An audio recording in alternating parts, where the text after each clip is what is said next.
Olá a todos, eu sou Givaer, editor da revista UFO, presidente do Centro Brasileiro de Pesquisa de Discos Voadores. E eu estou aqui hoje, com muito prazer, com o Jackson Luiz Camargo, que foi autor no ano passado do livro UFOs no Espaço e na Lua, lançado pela revista UFO, e que está lançando nos próximos dias o seu mais novo trabalho, que é um livro que eu considero um dos mais aguardados e que vai se tornar um dos mais importantes da história da ufologia brasileira. É o livro A Noite Oficial dos UFOs no Brasil.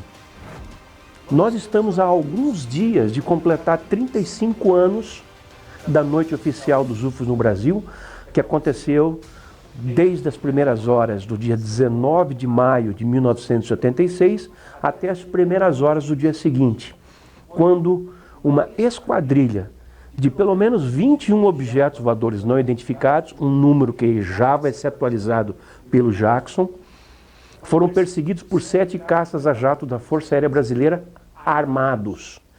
Tudo isso com detecção de radar.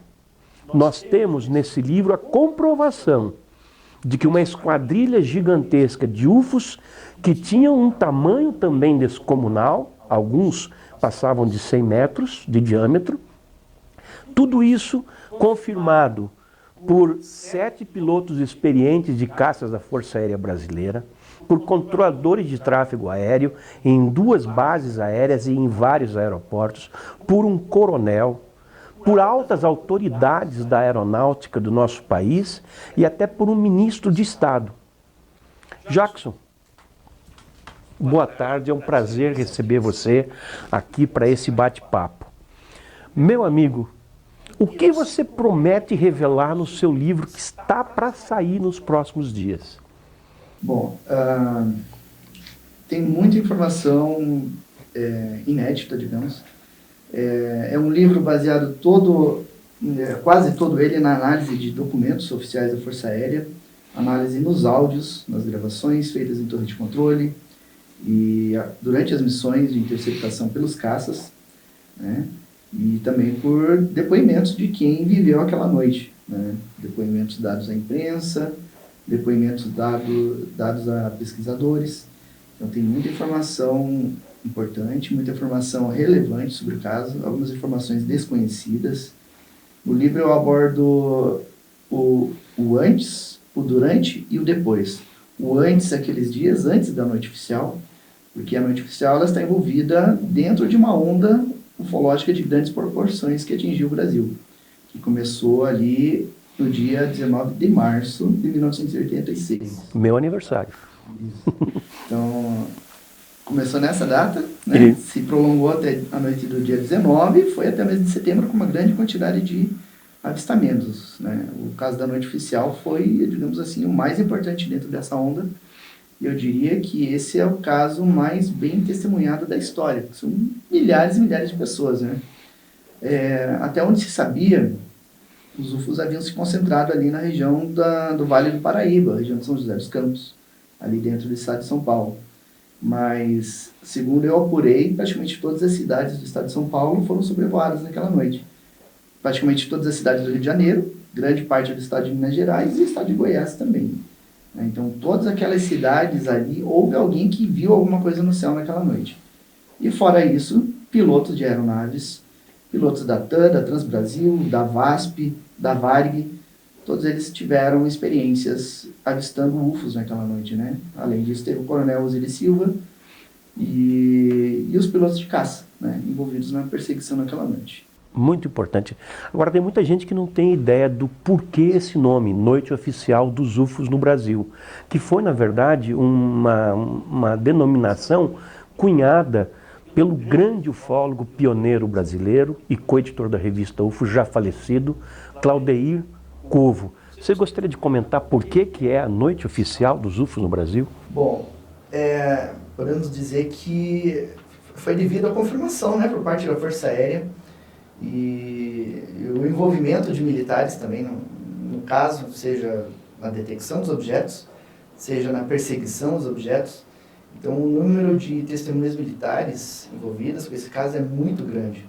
Para ter uma ideia, um dos primeiros avistamentos naquela noite de 19 de maio ocorreu sobre uma base aérea em Guaratinguetá, uma escola de especialistas da aeronáutica, e havia 2.000 militares no pátio das instalações naquela noite. Ocorreu um blackout naquele momento e os 2.000 militares observaram uma revoada de UFOs sobre a base. Além dessa base de Guaratinguetá, base aérea do Exército em Taubaté, teve a base aérea de Pirassununga, enfim, todas as bases aéreas da Força Aérea nos estados de São Paulo, Rio de Janeiro e Goiás foram sobrevoadas naquela noite. Base aérea de Santa Cruz, base aérea de Anápolis, instalações de radar, todas elas, houve algum militar que viu alguma coisa naquela noite. Então, houve esse testemunho oficial, digamos, e houve o reconhecimento por parte da Força Aérea, né? Diante da grandeza do fato, os militares se viram obrigados a admitir que era real. Eles não conseguiriam negar que tivesse aquele envolvimento naquela noite, que os UFOs não tivessem aparecido, porque o número de testemunhas civis foi muito grande. Então, eles se viram na obrigação de admitir os fatos. E partiu deles a ideia de fazer uma entrevista coletiva, convocada pelo próprio ministro da Aeronáutica, Otávio Moreira Lima. Algum objeto não identificado, evidentemente há um processo bastante eficiente de verificar se foi alguma aeronave que está voando sem um plano de voo aprovado, etc. Mas quando se comprova que é algo diferente, as aeronaves então são acionadas. O que ocorreu foi que os radares detectaram vários objetos não identificados. Os fatos aconteceram na noite do dia 19, no dia 20 houveram várias especulações, e aí no dia 21 o ministro da Aeronáutica, o brigadeiro Otávio Moreira Lima, convocou a imprensa lá no auditório do Ministério da Aeronáutica e admitiu, nós tivemos esse fato, houve o sobrevoo de UFOs e nós vamos fazer uma coletiva de imprensa com todos os envolvidos daqui a 2 dias, no dia 23, lá no auditório do Ministério. E assim foi. Foi toda a imprensa para lá, fizeram cobertura, foram 3 horas. Os pilotos, os controladores de tráfego aéreo, os comandantes, enfim, você já viu em algum lugar do mundo alguma força aérea fazer isso que o Brasil fez? Não, foi algo inédito e até corajoso, né? Porque admitir essa quantidade de fatos fantásticos ocorrendo foi um passo no escuro, digamos, né? Porque eles não sabiam o que poderia acontecer em termos de opinião pública, né? Se a opinião pública iria aceitar prontamente isso e mesmo assim eles tiveram a audácia de admitir isso, né? E depois perceberam que não é tão perigoso expor fatos dessa natureza, né? Por isso que hoje nós temos essa abertura que a Força Aérea tem frente ao fenômeno, né? Assim, de uma forma mais pública, né? Imaginem vocês, de um ministro de Estado da República, de um cargo que hoje não existe mais Ministério da Aeronáutica hoje, mas naquela época havia Ministério da Aeronáutica, do Exército, da Força Aérea, etc., e da Marinha, e assim por diante. Então isso realmente é contundente. Eu pesquiso ufologia há muitos anos, como vocês todos sabem, e conheço ufólogos do mundo inteiro, e quando eu relato a eles o que aconteceu nessa entrevista coletiva, eles ficam simplesmente estupefactos, porque nunca nada semelhante ocorreu em qualquer outro lugar do mundo. Agora, na obra, você tem um dado ali que eu acho muito precioso, e deixa eu explicar por quê, gente. Eu sou o editor da obra, eu reviso os textos e eu monto a arte final, eu faço o trabalho braçal mesmo, de todo o produto da UFO, está ali o trabalho do Gevaer. Eu pego o autor e faço ele ser conhecido por sua excelente, sua brilhante condução dos trabalhos investigativos. Esse é o meu papel. E revendo a obra, eu vejo que você diz que um fato que é muito conhecido, que seriam 21 objetos voadores, pode estar equivocado. Então poderiam ser mais do que eles. O que você fala sobre isso? Isso. Eu fiz o trabalho baseado no depoimento dos militares, nos áudios da Força Aérea e nos documentos impressos, né? Então, com base nas informações que é disponibilizado, eu consegui colocar no mapa a posição dos objetos. Então, por exemplo, em São José dos Campos, às vezes, em determinado momento da gravação, o operador, conversando com outro controlador de radar do centro de Brasília, por exemplo, eles informam, existe um UFO a 12 milhas em direção noroeste, 12 milhas a distância do seu marcador externo. Então, ele dá uma referência bem precisa. Então, eu consigo posicionar o objeto.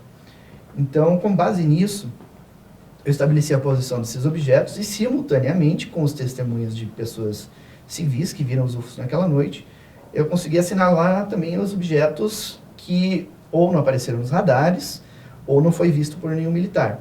Porque 21 UFOs é a contagem só por parte da Força Aérea, só que foi visto por militares ou marcado em radar. Então, se aparecer um UFO em Ribeirão Preto, por exemplo, e não foi testemunhado por um militar, eu tenho depoimento do civil para incluir nesse relatório, né? Então, quando a gente cruza a informação civil e militar, decorrente daquela noite, a gente vê que foi muito mais UFOs, porque todas as cidades de São Paulo e Rio de Janeiro foram sobrevoadas, e mais uma boa parte de Minas Gerais e Goiás. Então, a quantidade de 21 UFOs, com certeza, é muito superior a isso. E sem falar também que, na mesma noite, no mesmo momento em que caças da Força Aérea perseguiam UFOs em Goiás e em São Paulo, havia 2 caças da Força Aérea do Uruguai perseguindo UFOs sobre o Uruguai.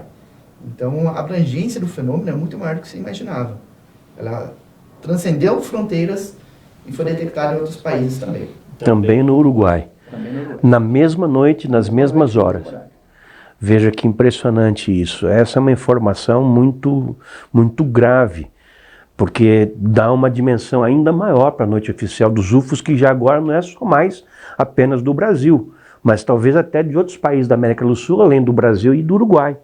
Então talvez a gente tenha que mudar o nome que foi cunhado pelo nosso saudoso e querido Claudeir Covo.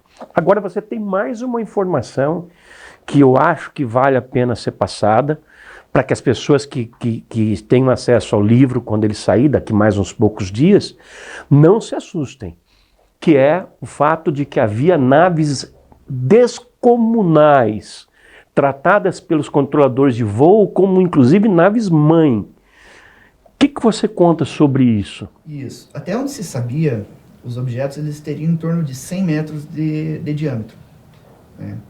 Mas, conseguindo depoimentos de pessoas que estavam em São José dos Campos naquela noite na região da Serra, eles testemunharam um objeto de 1,5 km posicionado ao pé da serra, pousado. Qual serra? Na Serra da Mantiqueira. Da Mantiqueira. Que divide ali São Paulo do Rio e Minas Gerais. E o Coronel Osiris, quando ele estava sobrevoando, quando ele veio de São Paulo, primeiro ele fez uma curva à direita para tentar se aproximar de um UFO, esse UFO desapareceu. Então ele fez a curva de novo e foi em direção a Taubaté.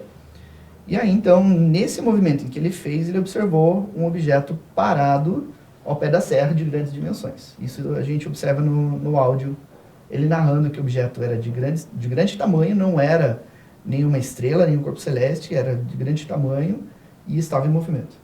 Isso ele descreve. É impressionante, 1,5 km de tamanho. Sobre a área urbana, digamos, né? Uhum. Não é tão povoada aquela região ali, não era povoada na época, mas havia pessoas que moravam na região ali. Dentro do município. Isso. E depois, agora, recentemente, o operador da Torre de São José dos Campos, naquela noite, ele estava de plantão algumas noites depois e conversando com o operador de São Paulo, o operador de controle da Torre de Controle de São Paulo, ele declarou que captaram um objeto de grandes dimensões sobre o mar à frente da cidade de Santos.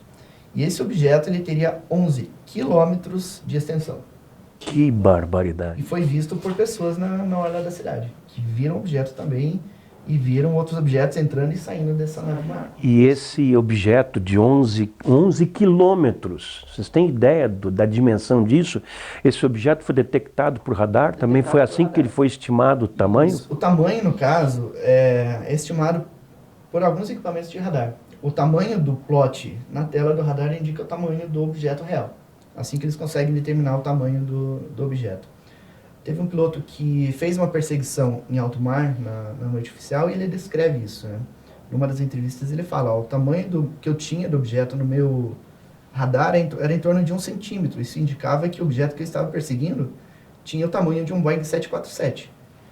Então, imagine, um avião desse, um objeto desse, com esse tamanho, que atingiu uma velocidade muito alta e subiu em direção ao céu, seguindo a leste. Eu entrevistei, há anos atrás, o brigadeiro Sócrates Monteiro, que era o comandante do 4º Comando Aéreo Regional de São Paulo, que se envolveu também nas detecções, nas ações que foram tomadas. E ele me afirmou que os radares daquela base, que fica em Cambuci, chegaram a detectar objetos a 4.000 km/h sobre a cidade de São Paulo. Isso. O que é curioso é que se a gente tem uma aeronave, por exemplo, um caça, quando ele passa da velocidade de som, em torno de 1.200 km/h, ocorre aquele estrondo, né? E se ele passa a partir de uma determinada altitude, todas as casas embaixo, qualquer vidro de janela, por exemplo, vai estourar por causa do impacto da aceleração do caça.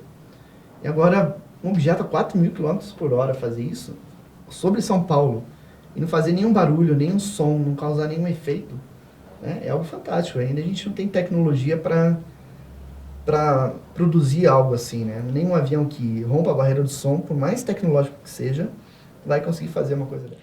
E teve alguma documentação que surgiu depois e foi revelada pela aeronáutica, se não me engano, que está nos áudios dos pilotos das torres de controle, de que eles estavam, em alguns casos, os objetos chegavam a mais de 10.000 km/h. Isso. O tenente Viriato, o capitão Viriato, ele decolou lá de Anápolis e seguiu para o oeste da base, onde tinha uma área de incidência.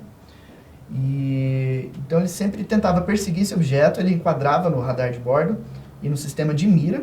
Então, se ele quisesse disparar contra o UFO, ele poderia, naquele caso. E quando ele travava o UFO no sistema de mira, o objeto que estava voando em zigue-zague acelerava e, segundo os cálculos dele, a uma velocidade de Mach 15. Mach 15? Mach 15. 15 vezes a velocidade do som, algo em torno de 18.000 km/h. O avião mais rápido que existe, construído pelo homem, hoje, é 7.000 km/h. E aí tem um detalhe, né? Muitas pessoas dizem, mas o que ocorreu em São José dos Campos ali foi tecnologia americana. Não foi. Pelo seguinte, qualquer aeronave que atinja 7.000 km/h, aeronave terrestre, para ele fazer uma curva, ele vai levar vários quilômetros para fazer uma curva muito aberta. Se ele tentar uma curva fechada, a aeronave vai se despedaçar, porque não aguenta o impacto da manobra, né? E esses objetos fazendo movimento em zigue-zague, a Mach 15. Não tem cabelo. Não tem como. Não tem cabelo. Não temos essa Aliás, você falou isso, muita gente alega uma série de coisas. Por exemplo, eu também entrevistei o astrônomo Ronaldo Rogério de Freitas Mourão, pouco antes do seu falecimento, foi um grande astrônomo do Brasil, e ele me declarou, com todas as letras, que os UFOs, os 21, eram uma chuva de meteoros. O que você fala a respeito disso? Não tem como, não tem. Eu acho isso até como se fosse um insulto à inteligência das pessoas, porque o meteoro é uma rocha, basicamente, que vai entrar na atmosfera e vai cair. Ele não vai parar no céu, não vai ficar estático, não vai acelerar para cima, para baixo, não vai responder a manobra de avião, não vai fazer voo em formação com aviões, né? Porque teve um piloto inteligência. Isso está no documento da aeronáutica liberado. E teve um piloto que foi perseguido por 13 objetos, 7 de um lado e 6 de outro, voando em formação. Em ela. Perfeito. Também há a alegação de que se trataram de naves de espionagem dos Estados Unidos, porque aquela região do Vale do Paraíba é onde estão muitas empresas tecnológicas. A Embraer, por exemplo, a Avibras, ali está o Centro Tecnológico da Aeronáutica, o Instituto Nacional de Pesquisas Espaciais, e essas pessoas alegam, tentando destruir o caso, que está muito bem documentado, que as naves eram aeronaves espiãs, seja do governo americano, do governo russo. E o comentário, o que você faz sobre isso? Olha, eu acho isso meio absurdo, porque, vamos supor, tá, ok, vou fazer uma espionagem lá no Brasil, americano falando, né? ele vai mandar uma nave, ele não vai mandar 21, né? E não vai mandar uma nave de 100 metros de diâmetro para ficar dançando em cima da cidade. Uma aeronave espiã, ela tem que ser pequena, furtiva, não chamar atenção, né? E para fazer o que fez naquela noite, tinha que ser uma nave de alta tecnologia. Eles não iam arriscar uma nave de alta tecnologia numa missão de espionagem sobre aquela região, quando tem satélite que pode fazer isso de uma forma muito mais segura, muito mais barata e muito mais detalhada, né? E outra, para fazer uma espionagem com uma aeronave no Brasil, os americanos ou teriam que mandar um porta-aviões para o Brasil, para a costa brasileira, para a aeronave decolar e fazer a missão dela, ou a aeronave teria que vir voando dos Estados Unidos. Aí isso implica um avião de reabastecimento, e nesse caso ia ser detectado por qualquer radar no meio do caminho, e desde o momento de entrar no espaço aéreo brasileiro, né? E não tem registro disso, não tem registro de porta-aviões na costa brasileira, seja lá o que for, veio por outros meios. E não era nenhum artefato tecnológico da Terra. Isso eu posso garantir. E a gente prova isso no livro. Mostra o porquê que não pode ser uma tecnologia terrestre. Né? Mostra a impossibilidade disso. Né? A gente prova, no caso. Né? É de fato, como eu afirmei no começo dessa nossa conversa, um livro que vai se tornar, assim que tiver lançado, daqui a poucos dias, e quem estiver assistindo essa entrevista mais para frente, o livro já vai ter sido lançado, com certeza um dos mais importantes livros da ufologia, não somente brasileira, e mundial. Vamos trabalhar para que esse livro seja colocado em inglês, em espanhol, e seja espalhado pelo mundo inteiro, para que todos saibam o que aconteceu no Brasil em 19 de maio de 1986, meses antes e meses depois. Jackson, um comentário final? Bom, não percam essa obra, né? Não deixem de comprar o livro, de ler o livro, porque além das novidades, né, que o livro apresenta, ele permite ter uma noção muito exata, minuto a minuto, do que ocorreu naquela noite, né? Porque como a gente tem todos os áudios da torre de controle, tem áudio dos pilotos, a gente consegue estabelecer minuto a minuto o que aconteceu, quem falou com quem, o que o piloto estava vendo, o que o controlador estava vendo, o que foi dito nas conversas, o que aconteceu, o que levou a fazer tal coisa, por que lançaram os casos, tudo isso a gente explica no livro. E é uma leitura bastante interessante para quem gosta de ufologia, para quem gosta de aviação também, né, para quem gosta de mistérios. Acho que vai agradar todo mundo. Que bom. E o mero pré-lançamento da obra, através das mídias sociais da revista UFO, fez com que muita gente começasse a escrever dizendo: olha, meu pai estava no trabalho dele, eu indo para casa, quando ele viu as naves e fotografou alguma coisa assim, ou eu estava em algum lugar do interior de São Paulo, vi as naves, depois, no dia seguinte, eu assisti pela televisão, reportagem. Enfim, vai vir muita reação ao seu livro, em especial por parte de aviadores, de comandantes. Então, acho que vai vir uma segunda edição logo. Provavelmente sim, porque depois que eu terminei o livro e depois que ele começou a ser divulgado nas redes sociais, eu já tive uma enxurrada de relatos daquela noite, e algumas testemunhas-chave que eu não conseguia contato estão se mostrando mais receptivas agora. Então, vai ser inevitável surgir uma segunda edição desse livro com muitas novidades. Jackson, e quem tiver algum relato para acrescentar, alguma informação, alguma fotografia, algum depoimento, até os próprios pilotos, se quiserem contribuir com o trabalho de levantamento que você está conduzindo desse fantástico episódio, pode se comunicar com você através de que meios? Eu vou deixar então o meu WhatsApp de contato, onde as pessoas podem entrar em contato comigo, passar informações, pedir informações também, né? Alguma coisa nova, alguma informação relevante que tenha. Qualquer piloto que tenha alguma informação sobre esse caso, sobre outros casos também. Então, eu estou à disposição. O meu WhatsApp vai ficar aqui na tela. Vai ficar também o meu e-mail, também aí na tela para quem quiser mandar alguma mensagem. E você pode acessar também o nosso site, que é o Portal Fenômeno, www.fenomeno.com.br, onde a gente sempre coloca informações atualizadas sobre casos ufológicos, sobre nossas atividades e sobre ufologia em geral. Eu quero adicionar que o portal Fenômeno, com M no final.com.br, é provavelmente o maior site do mundo com documentos oficiais. São quantas mil páginas, Jackson? Já passou de 80 mil páginas. 80 mil páginas. Em arquivo eu tenho umas 350 mil páginas que ainda vou colocar ainda à disposição. De quantos países? Dezenas de países. Além do Brasil, tem Estados Unidos, Canadá, Espanha, Inglaterra, Dinamarca, Nova Zelândia, Austrália. Espetacular.